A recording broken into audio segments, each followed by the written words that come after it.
Assalamualaikum warahmatullahi wabarakatuh. Innal hamdalillah summa innal hamdalillah nahmaduhu wa nasta'inuhu wa nastaghfiruhu wa na'udzu billahi min syururi anfusina wa min sayyiati a'malina. May yahdihillahu fala mudilla lahu wa may yudlil fala hadiya lahu. Asyhadu an la ilaha illallah wahdahu la syarika lahu wa asyhadu anna Muhammadan 'abduhu wa rasuluh. Allahumma salli ala sayyidina Muhammad wa ala alihi wa sahbihi wa barik wa sallim ajma'in. Amma ba'du. Puji syukur marilah kita ucapkan kehadirat Allah Subhanahu wa taala yang mana atas ribuan nikmat serta rahmatnya, baik itu nikmat kesempatan, nikmat kesehatan, nikmat iman serta nikmat yang lainnya. Karena nikmat iman inilah yang dapat mendorong hati kita, yang dapat membawa hati kita untuk selalu berubudiyah kepada Allah Subhanahu wa taala. Begitu juga dengan nikmat sehat. Banyak di luar sana sanak saudara kita yang dicabut nyawanya oleh Allah tadi pagi sehingga ia tidak dapat beribadah lagi kepada Allah Subhanahu wa taala. Maka bersyukur bagi kita yang Allah masih limpahkan ribuan nikmat serta rahmatnya kepada kita hingga detik ini. Alhamdulillahirabbil alamin. Salawat beserta salam tidak lupa pula kita hadiahkan buat suri tauladan umat Islam, yakninya Nabi wa Nabiyuna Muhammad sallallahu alaihi wasallam yang telah bersusah payah berjuang mati-matian demi menegakkan kalimat tauhid la ilaha illallah, tiada Tuhan selain Allah di permukaan bumi ini. Pada kesempatan hari ini saya menyampaikan sebuah tausiah singkat yang berjudul tentang proses turunnya Al-Quran. Al-Quran adalah kalamullah yang diturunkan oleh Allah Subhanahu wa taala kepada Nabi Muhammad sallallahu alaihi wasallam melalui perantara malaikat Jibril. Jadi Al-Quran diturunkan yaitu untuk pengatur umat manusia, baik itu dalam konteks ibadah, muamalah, akhlak, bahkan hukum sekalipun. Al-Quran diturunkan Allah Subhanahu wa taala pada tahun 610 Masehi. Dan Allah menurunkan Al-Quran yaitu secara mutawatir kepada Nabi Muhammad SAW selama 23 tahun lamanya. Ketika itu beliau berusia 40 tahun. Yang wahyu pertama ketika beliau berada di Gua Hira, tepatnya pada bulan Ramadan. Pada malam 26 hari beliau di Gua Hira. Jadi pada malam ke-27-nya Nabi Muhammad SAW didatangkan Allah Subhanahu wa taala yaitu sosok manusia di hadapan beliau.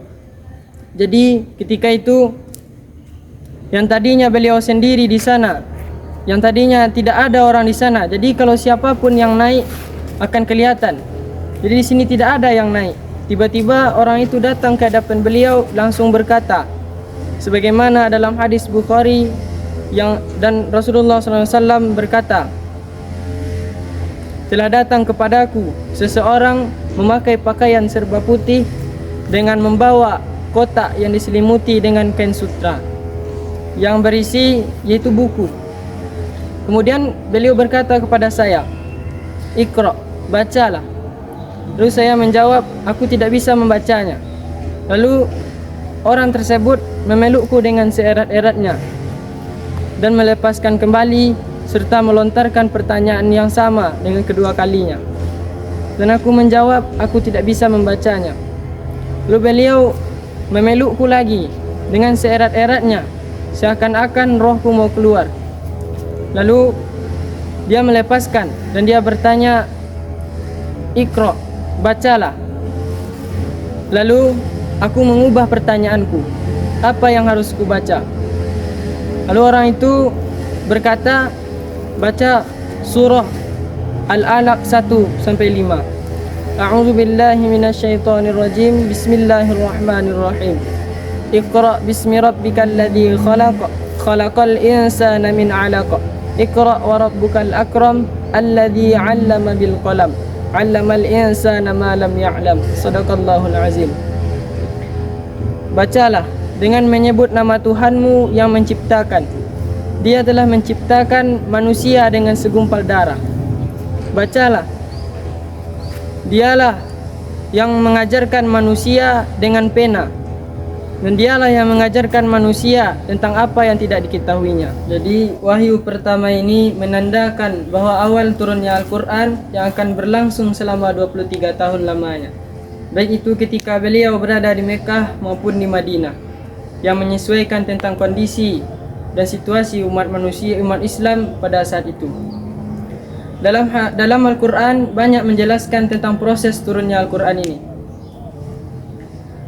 yang salah satunya dalam surah Al-Baqarah ayat 185. A'udzu billahi minasyaitonir rajim. Bismillahirrahmanirrahim. Syahrul Ramadan alladzi unzila fihi al-Qur'an hudan lin-nasi wa bayyina minal huda wal furqan. Faman syahida minkum syahra falyasum. Shadaqallahul azim.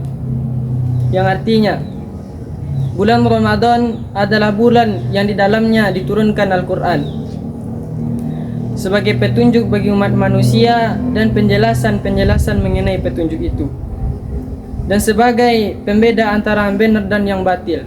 Dan barang siapa antara kamu ada di dalam bulan itu, maka hendaklah berpuasa. Jadi dari ayat di atas kita dapat menjelaskan bahwa Al-Quran turun pada bulan Ramadan, dan tepatnya pada malam Lailatul Qadar, yaitu malam yang penuh keberkahan. Malam Lailatul Qadar ini diyakini sebagai malam awal turunnya Al-Quran dari Lauhul Mahfuz menuju langit dunia, dan beransur-ansur turun kepada Nabi Muhammad SAW. Kesimpulan yang dapat kita ambil dari ceramah ini, yaitu melalui turunnya Al-Quran ini, Allah memerintahkan kepada kita untuk selalu menaati perintahnya dan menjadikan Al-Quran sebagai pedoman serta landasan dalam menjalani kehidupan sehari-hari. Dan marilah kita perbanyak amalan-amalan soleh di bulan puasa ini, karena kita tidak tahu apakah kita masih dapat berjumpa di bulan Ramadan berikutnya. Kita tidak tahu, bisa jadi bulan Ramadan tahun ini menjadi bulan Ramadan terakhir bagi kita. Maka dari itu, marilah di bulan Ramadan ini kita jadikan bulan Ramadan yang lebih baik dibandingkan bulan Ramadan yang telah berlalu. Mungkin hanya sekian yang dapat saya sampaikan. Akhiru kalam. Wassalamualaikum warahmatullahi wabarakatuh.